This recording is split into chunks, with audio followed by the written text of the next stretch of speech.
had the great idea and brilliance to invite Lin Wen to give our talk today.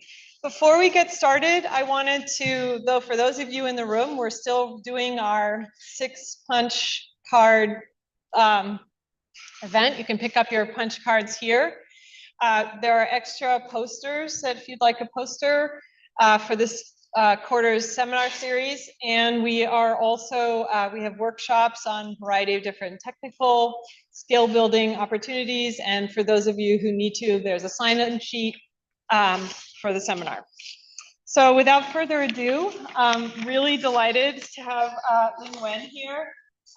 She's a first-gen college student, assistant professor in American Ethnic Studies here in Seattle, and her research interests include immigration and refugee studies, Asian American studies, Southeast Asian American studies, questions around militarism, race, family, gender, and nation, all sort of centrally around 2 major themes within our center, which have to do with family and immigration and migration.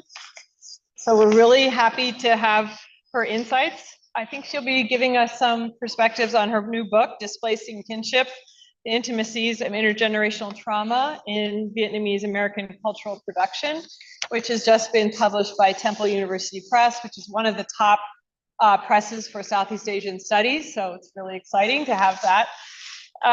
She's also written papers around assimilation in a special issue of Social Sciences, particularly around loving couples and families, and written around film and the representation of the Vietnamese diaspora and in popular film and the like. So her breadth of research is amazing in terms of its the breadth of humanistic and social science research is really pretty remarkable, and we're lucky to have her here. So without further ado, please join me in welcoming her.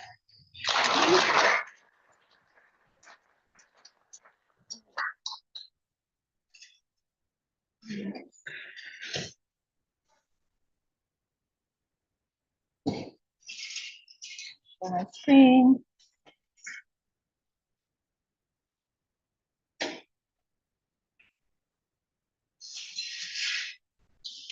All right, so I'd first like to thank Sarah for that very generous introduction, for Rwana Rar, the center, and Jessica and Maddie for making this talk possible. I also really appreciate the opportunity to give my first presentation since my book has come out. It came out last month.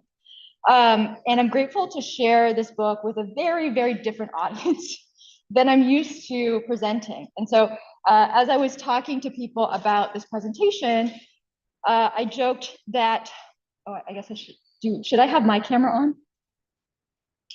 No. Okay, that this is my challenge to make my research legible to social scientists and demographers, right? Okay, so this is my book. It just came out with Temple University Press, and I think, thank you. So the title, Displacing Kinship, the Intimacies of Intergenerational Trauma in Vietnamese American Cultural Production. So the talk today doesn't really get to the intergenerational trauma part, but feel free to ask questions about that during the Q&A. What motivated me writing this book? The book came out of dominant representations of the Vietnamese American second generation. So sociologists understand this as the children of immigrants and refugees, right? As being saddled with the emotional baggage of the war, right? And so this has become a dominant representation in Vietnamese American cultural texts and representations. And so now I'm going to turn to a recent representation that I'm hoping the students are familiar with. Otherwise, you're going to be like, what the heck is this about? Okay, so this show, BoJack Horseman. How many of you have watched BoJack Horseman? Only a handful. You're like, you watch weird things. Okay, so the point of this, this cartoon, adult animation, ran from 2014 to 2020. And one of the main characters in BoJack Horseman was this character, Diane Wynn. And so Diane Nguyen is Vietnamese American, and they never talk about what that means, but it's a shorthand for a set of experiences and representations about the children of Vietnamese refugees in the war. And one of Diane's defining characteristics is kind of feeling constant anxiety, never having low self-esteem, never feeling good enough, and feeling like this has something to do with her family dynamic and something she has to explain. The show actually does a really good job of disabusing her of this, right? So she travels to Vietnam to try to reconnect with her roots. And she finds that she doesn't know anything. She doesn't speak the language. People are like, why are you here? She ends up connecting with just this white American who orientalizes her because he thinks he's meeting a local. And she's like, fuck this place, I'm leaving, right? So she doesn't get any of the kind of return that she wants. And so in the end, Diane decides she needs to become an author. And she's talking on the phone with her agent, and her agent's like, you haven't turned in anything in 6 months. And so I hope you can all also appreciate that I was watching the show as I was writing a book about trauma. And I was like, is this about me?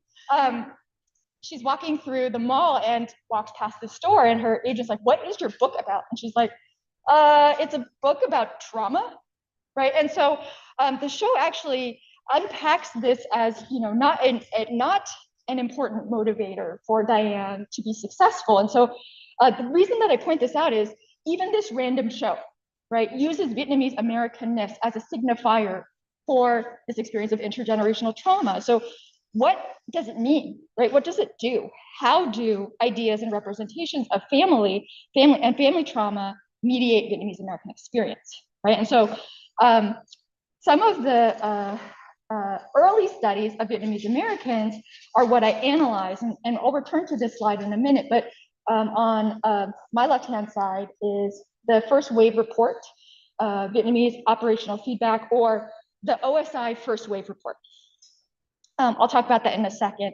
In 1979, you have Vietnamese Americans, patterns of resettlement, and socioeconomic adaptation in the United States. So these social science studies of Vietnamese representation alongside these dominant representations of Vietnamese American representation. So let me go back to that in a second. I'm gonna situate this talk by pointing you back to these two main takeaways that I hope you get. If nothing I say today means anything to you or makes any sense, these are the two main points that I'm trying to get at. Second generation texts, so the art, film, literature, are more than just stories about the aftermath of war. Right? So upon closer inspection, through the methodology I offer in my book, I argue that these texts are evidence of the individualizing effects of historical experiences. In other words, most of the texts are about grappling with the day-to-day experiences of racism in the United States. Right? The second point that I want to make is social science is cultural production. Right? It's very easy for us to think about films, narratives as doing a certain kind of cultural work and circulating in a certain kind of way.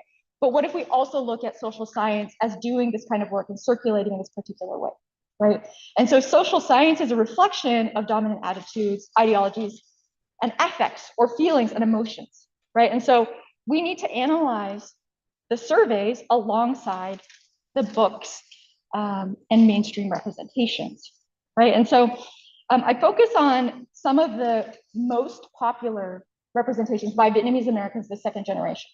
Right, so I'm sure everybody in this room is familiar with Ocean Vuong's work on Earth We're Briefly Gorgeous, right? He's reached this major mainstream popular status. The best we could do was Seattle Read's 2019 book, right? And so as the city of Seattle, we all read that together, right? And then I also analyzed a couple other things, this graphic novel, Vietnam America, which comes out in 2012. And then the art and music and documentary film of Thao Nguyen, right? And so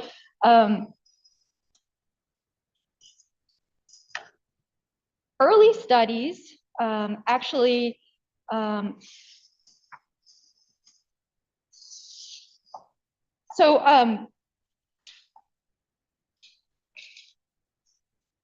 early studies of Vietnamese Americans, right? So the surveys assured their successful incorporation through self-sufficiency and resettlement. And so the question is, how did all of these texts by the children of Vietnamese refugees come to be shaped as narratives of family trauma, right? These texts came to be narrated as intergenerational trauma, and it makes visible that feelings of unbelonging and alienation from this country, as well as their families and histories, are questions of belonging. So belonging and assimilation as a source of pain is particularly evident in the following example. So this is book Trans Saigon. This memoir came out in 2020. And I argue that assimilation is a really important and appropriate place to begin to unravel the daily lived experiences of racist inequality that are hidden beneath discussions and war and family. So even the title suggests this is something to do with the Vietnam War, right? Saigon. The graphic novel is really the story about being bullied and growing up as Asian American, right? The prologue of his second generation memoir opens up with a scene straight out of the canon of Asian American racial melancholia. So Book was the only Asian kid in his Carlisle, Pennsylvania high school until the arrival of a brand new kid fresh off the boat. Wang Win becomes the object of his intense hatred and his self-hatred, and the catalyst for a new approach to survival in his white town. From jump, with the first words of the book, quote, "Fuck that kid." Tran offers a clear assessment of and solution to the problem of belonging and fitting in as an outsider. Quote, "By junior year, I had spent the last 11 years of school clawing my way to acceptance, at least in my own mind.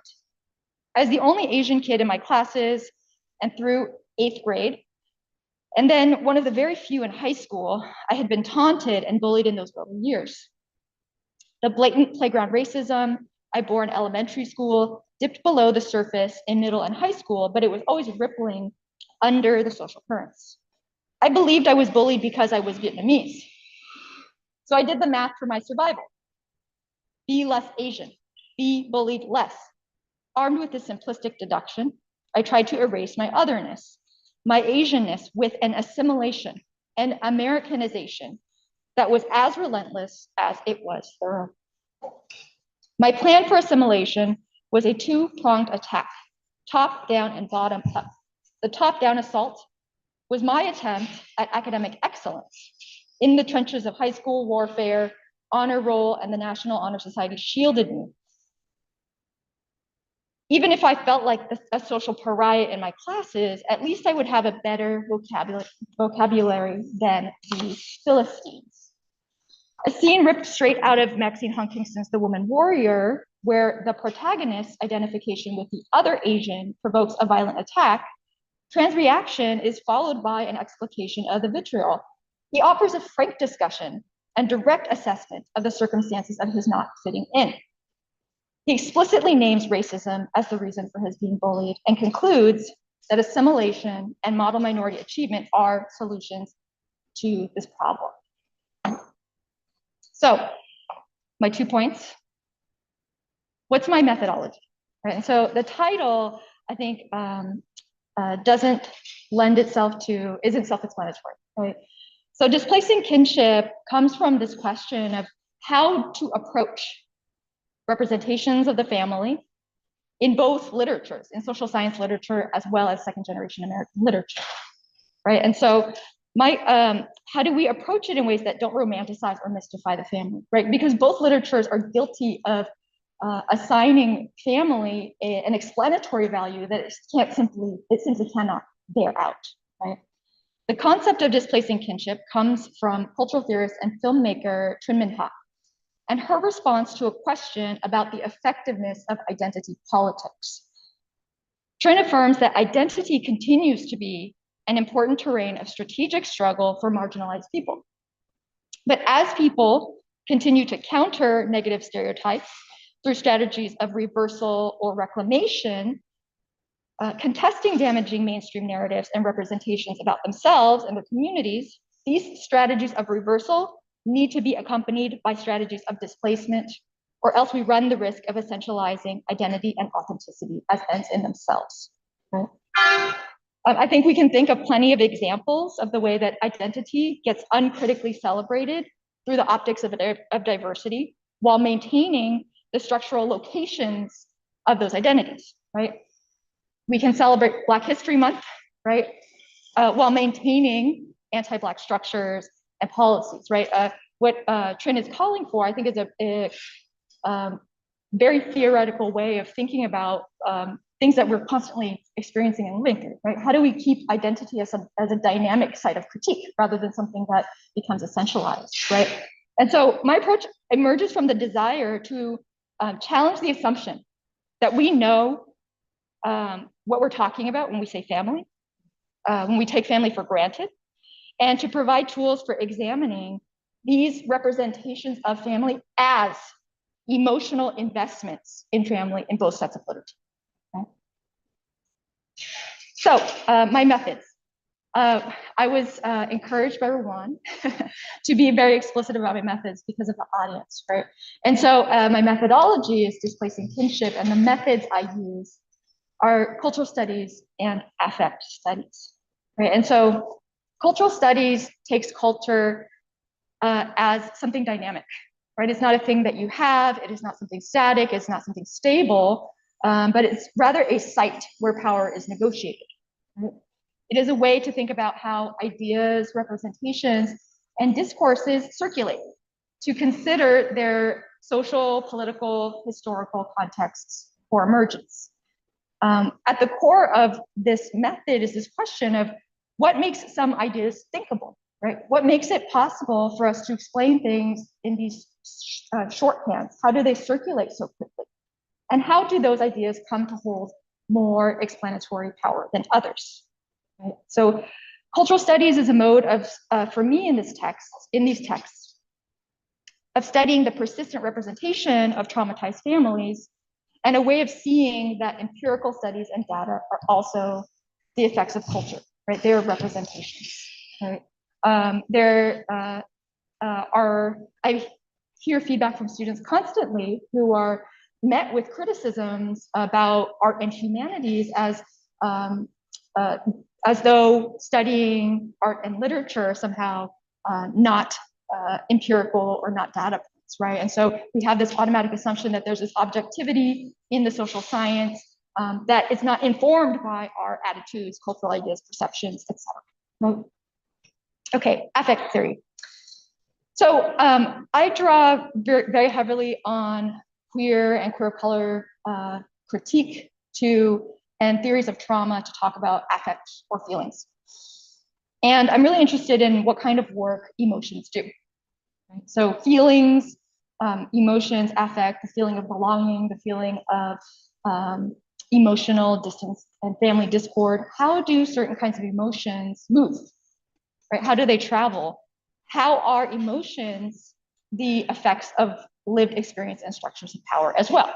So Sarah Ahmed famously theorizes emotions as material, right? They're a direct result of your lived experience, right? They're not abstract, they don't just exist in your head. And Ahmed theorizes this in the cultural politics of emotion through the concept of affective economies. So if emotions aren't just internal, right? They're not things that are inside us, but they're rather things that circulate and consolidate feelings and common sense and attitudes towards people, we can actually examine how they move, right? They're part of an economic system where affects are produced and circulated. So Ahmed argues, emotions create the very effect of an inside and outside. Right? And so to give more concrete examples, if we think about feelings like hate or love, right, we can ask questions of how feelings like hate or love circulate. Who do they stick to, right? Who do our feelings of hatred get attached to? And how do we then justify orienting ourselves away from or towards people, right? Who gets welcomed into the nation? Right? Who do we imagine as our fellow citizens, right? That requires a fellow feeling of belonging or love to be attached to certain kinds of people. And simultaneously, feelings of fear or hatred or of people being a threat to be attached to others, right? Citizens have a love for the nation, and they are worthy of love from the nation. And this requires us to create projects to justify the exclusion of others, right? Who's excluded from it? The examples that Ahmed offers us include terrorists and asylum seekers, right? Who have to be presented to us as threatening to our loved ones, threatening to our ways of life. Thus, we can justify hatred that is produced and circulated and attached to those people, right?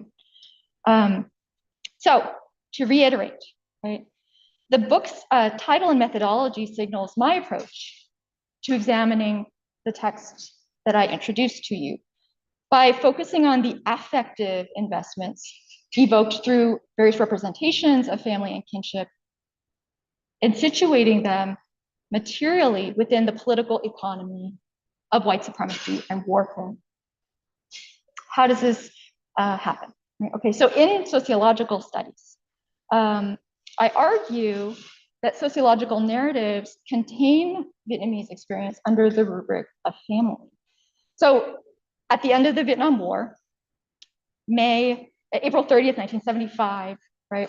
Within weeks of the ending of the Vietnam War, the United States creates an emergency response to resettle Vietnamese refugees and their families who had previous ties to the US military and American corporations, right? And so this mass exodus of people in the confusion of the last hours of the fall of Saigon resulted in these large waves of refugees that American policymakers had not anticipated, right? So by May 1975, the United States was dealing with 130,000 Vietnamese refugees trying to flee Vietnam and trying to figure out where to put them. They were processed through temporary staging centers in Guam and Wake Island, and then eventually resettled to 4 domestic refugee camps in the United States, right? Upon their arrival, there's suspicion about these racialized others, right? And so some of them fear that they're gonna arrive as barbaric, wearing torn clothing and unsophisticated. But upon their arrival, they're met with surprise and admiration, right? And so this beautiful refugee family, this one, which illustrates just one family with one child, is representative of the kind of beautiful refugee family that comes to shape the reception of Vietnamese Americans. And so one of the heads of the INS at the time said, "I couldn't imagine what the refugees would look like. The door opened and out stepped the first family, a handsome man, his gorgeous wife, dressed in a long, flowing, flowered Vietnamese áo dài, and 3 polite, well-groomed children. They were followed by another equally attractive family, and then another. The crowd responded with admiration." And so this first chapter of my book, which as Sarah mentioned is also an article, right, makes visible how sociological narratives function to construct them as objects of knowledge that get embedded within the ruling relations of white supremacy, heteronormativity, and I argue anti-Blackness through measurements of self-sufficiency via economic and academic achievement. And so I situate this family inclusion within a broader frame of racial families. So right before this moment, Vietnamese refugees are arriving, they're being studied quite heavily, and people are quick to come to the conclusion that they will succeed. So in this text, right, on your right-hand side, right, Daryl Montero's book is a collection of the first 5 of these surveys. And by 1979, Montero says, Vietnamese Americans as Asian Americans will set precedents and will join the ranks of Japanese and Chinese Americans to succeed and become the next Americans, right? And so Montero, ignoring all of the racial discrimination faced by all of these previous groups, overlooking anti-Asian immigration laws, overlooking the fact of Japanese internment, argues that Vietnamese are the next model minority family, right? And so this is a foregone conclusion. So racial families as the kind of backdrop. So the narrative of racial families, one place we can trace this is back to Oscar Lewis's work in the mid-20th century. And so Laura Briggs' study, Reproducing Empire, Race, Sex, Science, and U.S. Imperialism in Puerto Rico is an excellent illustration of the gendered and racialized ways that other marginalized communities come to be shaped in U.S. discussions. She focuses heavily on Lewis's book, La Vida, A Puerto Rican Family in the Culture of Poverty. And so this culture of poverty thesis, which you may be familiar with, was based on research in Mexico in the 1950s. He extends this thesis to examine the experiences of Puerto Rican families in the 1960s in what Briggs calls a social science solution to a political problem. Right? It is an ambivalent but influential account of the culture of poverty, a story of a Puerto Rican family with branches on the island and the mainland. In it, the culture of poverty was characterized by absent fathers, matriarchal families, women having children while still very young themselves, poor work habits, violence, and obsession with sex. Like earlier eugenics literature, exemplars of multi-generational degeneracy, the Rios family stood as an explanation of the cause of poverty and as a significant threat to society at large. Right? And so Briggs argues that the social science of the Puerto Rican family was also a significant contributor to the sociology of the racially marked working class that reaches its pinnacle in the Moynihan Report. Right? And so I want to emphasize, right? Briggs is saying that all of the structural problems that Puerto Rican families are facing have everything to do with their bad cultural values, right? Nothing to do with colonization, racism, white supremacy, structures of discrimination, right? But their own bad cultural habits and attitudes. It's in this context, I argue, that Vietnamese refugees get resettled into the United States, right? And so the first set of surveys on refugees was very significant to promoting an image of refugee self-sufficiency. It's set against the backdrop of conservative backlash against Great Society programs and accelerated decline of the social welfare state. As the 1970s gave way to economic deregulation, and in the 1980s, the family unit would become a significant site to absorb these externalities, right? Family is going to be the solution to the dismantling of social welfare state, right? The largely intact nature of early Vietnamese families, right? And so the representation is based on that first family that steps off of that bus, right? It enabled researchers to construct Vietnamese families in proximity to middle-class white family structures. And so to illustrate this, right, Vietnamese refugee families get integrated into the United States through the discourse of self-sufficiency, but this discourse is ideological, not empirical. Right? And so the Opportunity Systems Wave surveys. Opportunity Systems Incorporated is the contractor that was paid to conduct the surveys to study Vietnamese refugee families. They conducted longitudinal studies via telephone and mail every 60 to 90 days from 1975 through about 1984. Based on very simple survey questions about employment rates, welfare usage, housing, and income, they were charged with the task of assessing whether or not Vietnamese refugees had achieved economic self-sufficiency and to try to assess issues with settlement. They counted them, they organized them by household, age, gender, family size, income, and employment status, and centered the male head of household as informant for the surveys. They focus on economic opportunity to provide evidence that refugees did not constitute economic burdens through dependency on public assistance. While not captured under the war on poverty, the focus of these surveys reflects the concern with the methods of earlier anti-poverty research to solve the issue of poverty through modeling social mobility, right? Based on fixed categories of culture rather than structural analysis of the material conditions of poverty in the first place.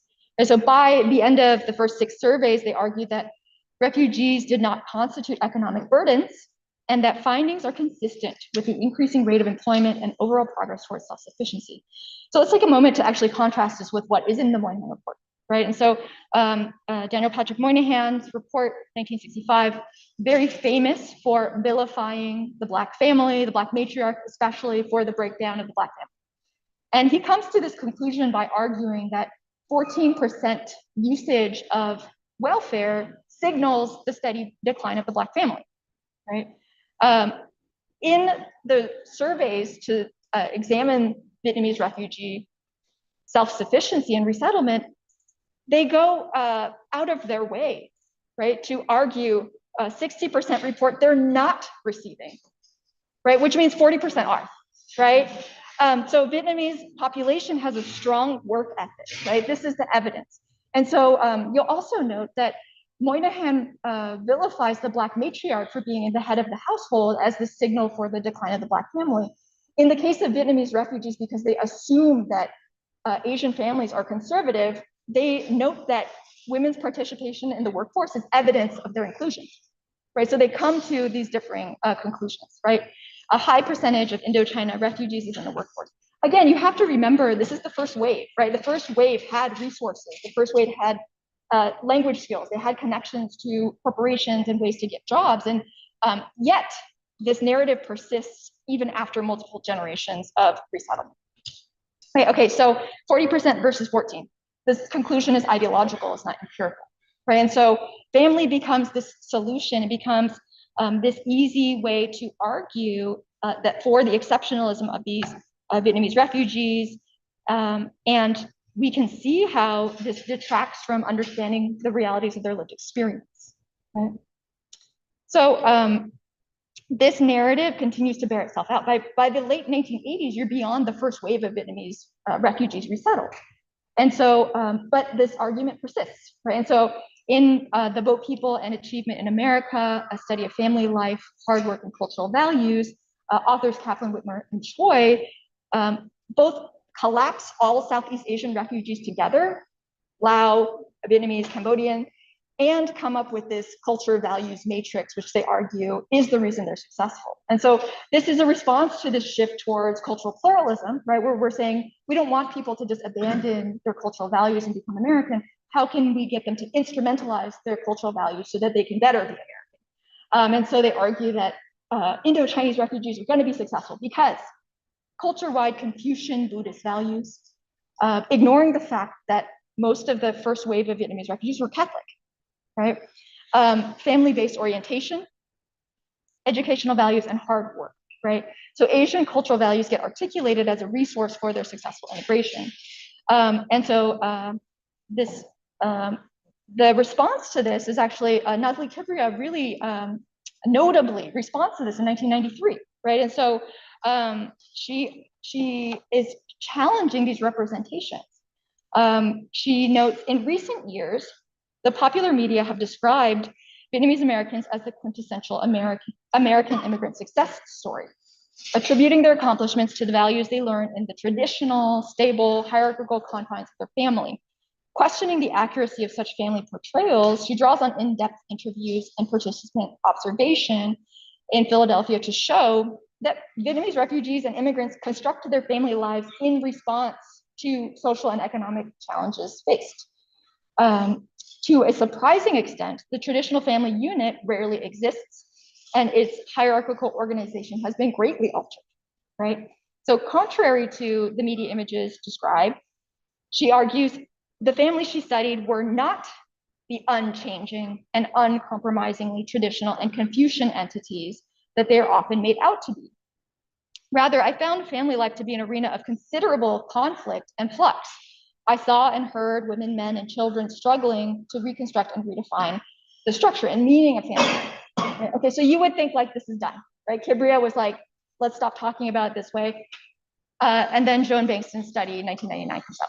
Okay, so if culture isn't this explanation in this kind of way, and we can't study economic integration as this marker of success, especially because subsequent waves of refugees are poorer, less literate in English, are less able to actually adapt, how can you keep making this argument that they're going to be model families?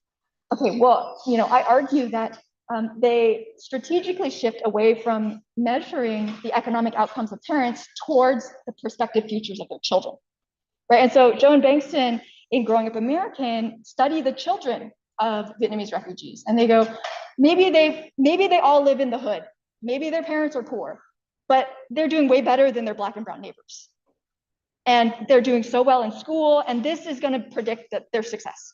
And so they argue that culture and family become protective against the downward assimilation of their neighbors, and so they're going to adapt in this way, but also retain their cultural values. Right? And so you can see the way that this narrative persists. Right? All right. So I'm arguing that these are emotional arguments, right? These are affective arguments. Like family is like is a feeling. Assimilation is a racial progress narrative with the family at its center, right? And so the concerns of these studies are about how families will shed or use their cultural values to incorporate and eventually adopt American ones. Family is assumed, and Americanness is a foregone conclusion. Right? So sociology treats assimilation in one way, right? It's a developmental trajectory. If you think of it as a pathway, then your questions are going to be, have they assimilated or haven't they assimilated? How can they be assimilated, right? The presumption is assimilation. Whereas second generation texts make visible that assimilation is actually a process of racialization, right? And the texts bear out the emotional responses to the costs of inclusion, right? What does that process feel like? What does racialization feel like? And so the themes that emerge in the novels that I analyze are themes of broken families, themes of disharmony, of betrayal, longing, and then the narrative of war trauma, right? And so the question is, why does family trauma and the war in the past become a more compelling explanation than the continuous structures of empire, white supremacy, and racism? How do we read these texts as illustrations of the persistence of these realities rather than evidence of the fact of trauma from war? And so one of the reasons that trauma from war becomes such an important way to articulate the pain of their experience is because they're growing up in the 1980s under colorblind racism, right? And so they are the model minorities. They're told that they have been equipped with everything that they need to succeed. They just need to be this American success story, right? So they're growing up in an era where they're told race doesn't matter anymore.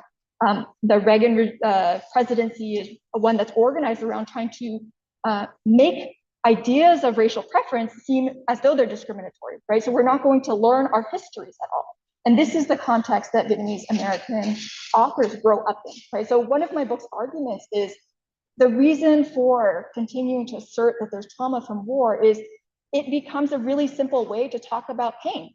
How do you talk about experiencing racism when you're a model minority, right? It is much more difficult to illustrate how subjection is violence when you move out of poverty, right? When you're being compared to your Black and brown neighbors, right?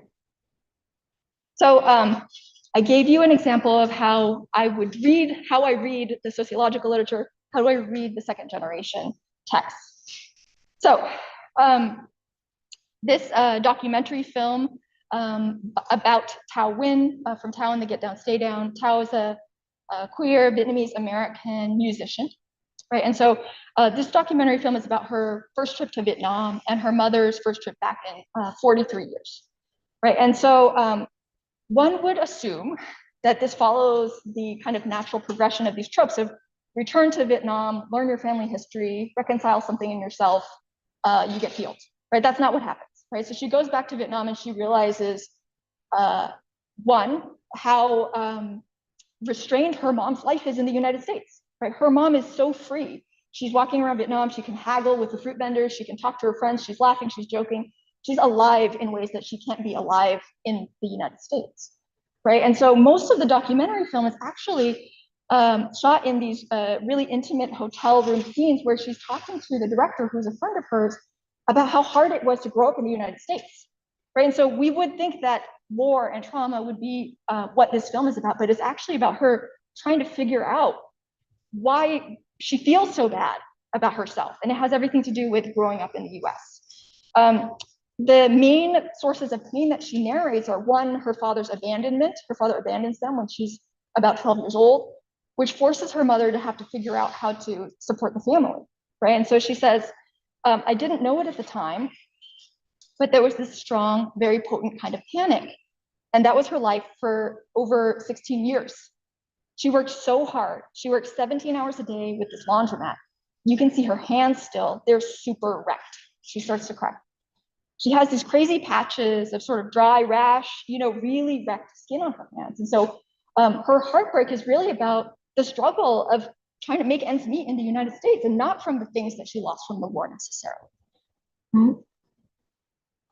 So abruptly moving towards my conclusion, right? Because I know I'm running out of time. I want to reiterate, right, that it's really easy to see how the evocation of family does work in literature and film and things like this. And I'm arguing that the evocation of family also does work in the social science conceptions, right? Family is a feeling of belonging that projects inclusion and exclusion. This is a way of talking about belonging, right? These emotions stick to some and not others, right? Asian Americans get made into these model future citizens, and it orients these new populations towards the nation as new Americans to be celebrated, right? In this context, right, as that I noted, right, of colorblind racism and model minority inclusion, there's no vocabulary to talk about the pain of racism. Okay? And so I want to make visible that the very structures that make it possible for the United States to go to war and to bomb the shit out of countries are the same conditions of possibility for the structural locations of racialized minorities in the United States. So they're not experiencing the pain of the legacy of war necessarily, right? And that's not to discount PTSD, but they're expressing their pain of being racialized and being discriminated against and growing up in a context where you're constantly told where you fit in and what your value is. So it's not a matter of whether the sociological studies are flawed, right? I'm not arguing that, right? But that social science is also a system of representation, right? Emotions and affects are structures of power, and they're not simply individual, right? Assimilation into the United States is a traumatic experience. If you're understanding that we're trying to incorporate people into a racist society, right? And so return to our families is always the desire in these texts, but they always show that it's not a substitute for any sort of structural change, right? These people return to their histories, they learn their family stories, and then they're still left with what remains, right? And that has to do with living under these conditions of inequality. And so my book concludes with kind of a call towards a coherent cultural politics, right? We need to do more than learn our family history, right? We need to do more than just return. How do the things that drive us to want return or family history, how are they informed by these larger structures of inequality, and what are we going to do about those? Thank you.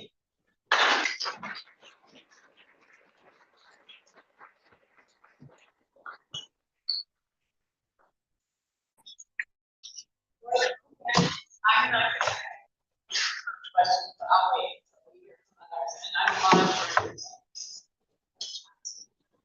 Go ahead.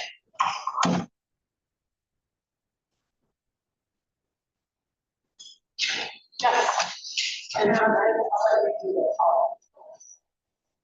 Oh, me? Okay, sure. I am just training here at such great training, and while this is not directly what you're talking about, I have an interest demographically in ways in which we measure what is a family and what is a household, and what we mean by those things. You brought up a lot of interesting points about how the value or definition of family changes across people groups or what is considered. So I'm just curious from your work and from your perspective, when you think about the ways in which we measure family status in any sort of data set, to think about how we might have someone social welfare or something like that.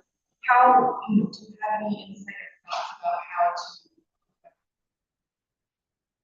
avoid this sort of like assimilationist and like boxing in of what is the definition of a family and incorporating the equity, the value of different types of family structures across.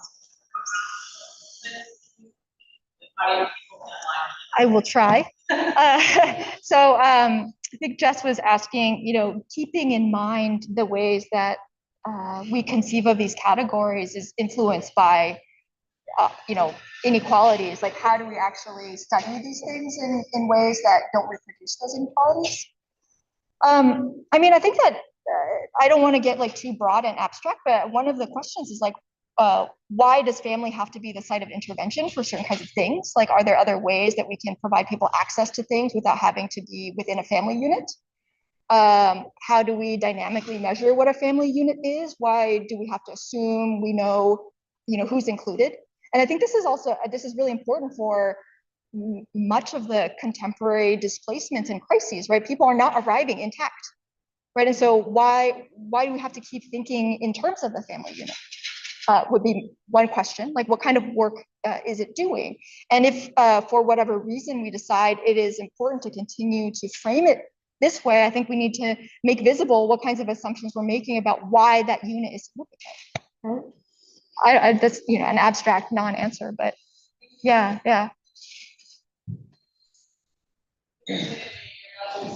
No, just taking it all in.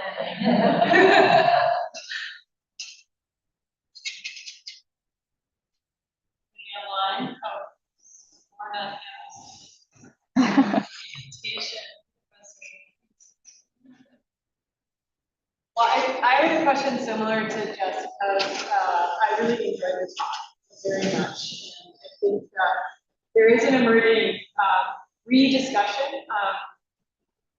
First of all, W.B. Du Bois talked a lot about how do we think about these double positionality, triple positionality in his early work.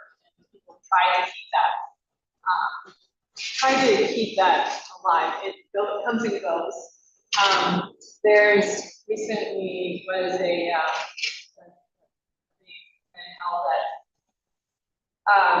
online event held at Princeton on queer demography. Like, how do we rethink about demography given the nature of queer relationships and queer demographics? And so I'm just thinking there's now this even revisiting of a field called critical demography, which is trying to sort of question our categories and think about how we can do this systematically, or how do we think about this as a field that's about counting people. So I guess that's just a comment to you about there's a new generation of scholars in the field who are keenly interested in what I have to say. So if you touched, either you could say you touched a nerve or you touched a community of affinity group in our field that I would encourage you to connect with whenever possible. I was trying to think about how we could reveal, like, what might be some moments in which one might look at a quantitative study, and when that kind of a study that is categorized in a particular way might raise a red flag about the extent to which there's a difference meaningful or a difference is a measurement problem of like not really fully understanding what's going on in terms of relationships. And thinking about whether there are comparisons to the Vietnamese experience in Canada or France, where there might be very different cultural approaches to incorporation of immigrants and refugees into communities, and what that might reveal. I wondered if you thought about a comparison between the American Vietnamese experience and Canadian or French or That's it's Rawan asked me the same question. And this isn't a thing that I have studied, but I know that Canadian refugee studies is also coalescing similarly in as a US-based critical refugee studies, right? So like the scholars, like Vin and stuff were also trained by Yen, right? And so I think that there is a shared kind of focus in the framing of how we study Vietnamese refugees and the ways they get incorporated in these white settler contexts, right? And so I think that one of the, I haven't done this study, but of the cultural texts that I've read, like the Vietnamese Australian experience is like eerily similar, right? The Vietnamese Canadian experience is eerily similar. You know, so my assumption would be like that because they're being incorporated in these white settler contexts, right? They're also having to deal with the context of belonging under white supremacy, right? And I think that like Laura Matacoro does a good job of kind of demonstrating how in Elusive Refuge, right, of how Vietnamese refugees become the symbol in this particular moment of humanitarianism for rescue, which makes it possible for these previously white settler nations to articulate themselves as rescuing people, right? And so I think that those shared political projects produce similar kinds of experiences. Yeah. I had a question. You mentioned, I talked about graphic reading, one of your methodologies. I was wondering if you could talk a little bit more about what affective investments are specifically built for the use of empathy. Yeah, so I mean, I think like in the sociology, the affective investment in families, like this is a good family, right? They're going to belong, they're going to be future Americans. It's a feeling of a projection of belonging, a projection of love, right? And I think that in Vietnamese American literature, the feelings are like dissonance, distance, alienation, right? And these are feelings that they assign to their family dynamics. And I'm arguing that it can't be individual if an entire generation is like, I feel disconnected from my parents, right? And so these feelings of disconnect, we can kind of take a look at them and see what they're trying to signal to us. Like, what are they trying to tell us about this set of experiences? Yeah. Question, comment and question from Anthony, Dr. Anthony Louis, who I brought you into the room so you could actually ask it. Yeah. Oh yeah. Do you hear me right now? Yeah. Oh, wonderful. Yeah, thank you so much for this incredible talk. I was so excited to be able to listen to it. I'm a Vietnamese pediatrician, and I work with a lot of Vietnamese American youth, and what you're describing really resonates with my own life as well as what I see with patients and families I care for. So I was just curious from your work, what sort of factors and strengths among the Vietnamese American experience do you believe blunts the impact of interpersonal conflict and tension and marginalization and racism? Thanks so much. Okay, so the question, what sort of factors and strengths among the Vietnamese American experience blunt the impacts? So I'm an ethnic studies scholar, and so my answer is usually like, we need to learn history, right? And so, you know, this is a way to depersonalize the things that you're experiencing, right? And so one of you know, I feel like when you learn that it's not your fault that you don't know your history, but that you get incorporated into a country that decided that your history doesn't matter, or we're going to tell your history in this particular kind of way, you understand that it's not a personal experience, that you don't know anything about the Vietnam War, and it's not your fault that you don't speak Vietnamese, and that it's not just you're being disrespectful to your parents, but that you have been set up to be included in this country, right? And I think that without people knowing the history of US involvement, of US empire, of racist attitudes towards Vietnamese in general, what they experience is they experience it individually, right? They narrate it as a family problem or a personal experience, and they blame themselves or they blame their parents. And so I think we need to learn our histories. We need to learn the history of empire. I think we need to have a working definition of racism, right? And so at the end of my book, I conclude by turning to a book that I really love, right? So which is Racial Melancholia, Racial Dissociation by David Eng and Shin Hee Han, and they are theorizing, you know, Asian racialization through these rubrics of racial dissociation and racial melancholia. And they argue that, you know, the reason that Asian Americans have such high rates of depression and things like this has everything to do with their experience of racialization and marginalization in this country. And so if we can have working understandings of race and racism, we can depersonalize and de-individualize these things.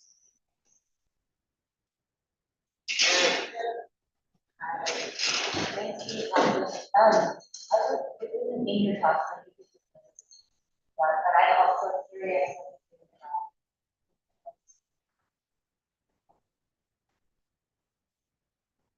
Sort of different ways. Yeah. Yeah. So Jenna asked about the tendency to want to biologize trauma, right? So if you go to any Asian American book talk, they're going to be like, this is the story of intergenerational trauma.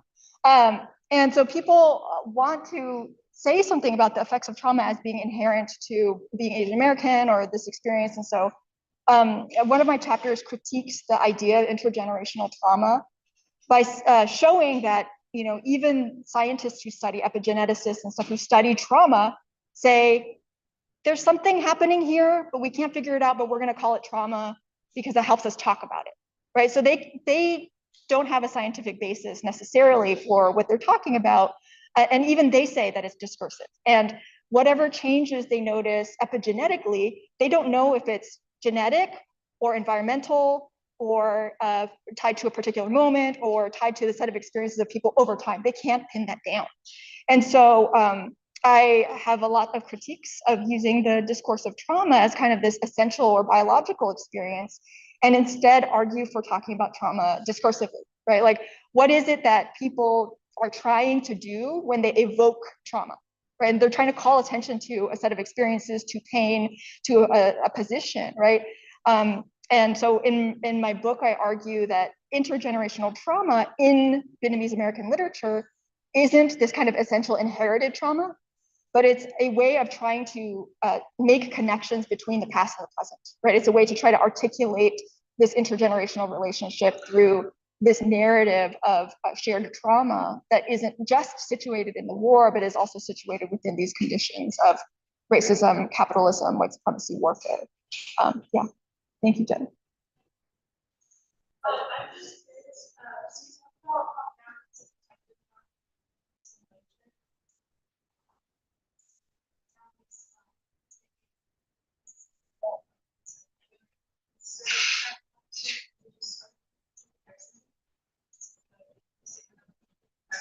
Yeah, so if family was protective in that it, so the question is family kind of protective in assuring assimilation? That's what I was arguing, so I'm not sure.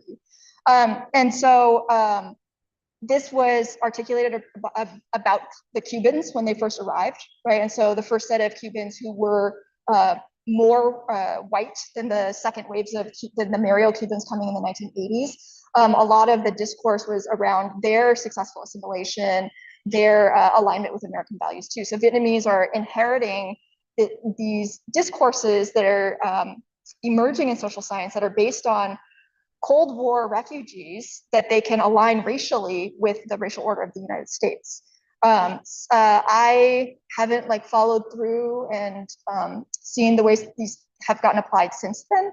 But I think it's important to note Vietnamese refugees become kind of this paradigm for studying these things. And one of the things that I push back against is we need to actually situate that as a racial form of incorporation, right? It's not available to all others, right? There are lots of scholars who show how this hasn't been the case for Somali refugees and other groups coming into the United States, right? Yeah, that's a great question. That was beautiful. Yeah. Perfect. Thank you so much. Thank you so much.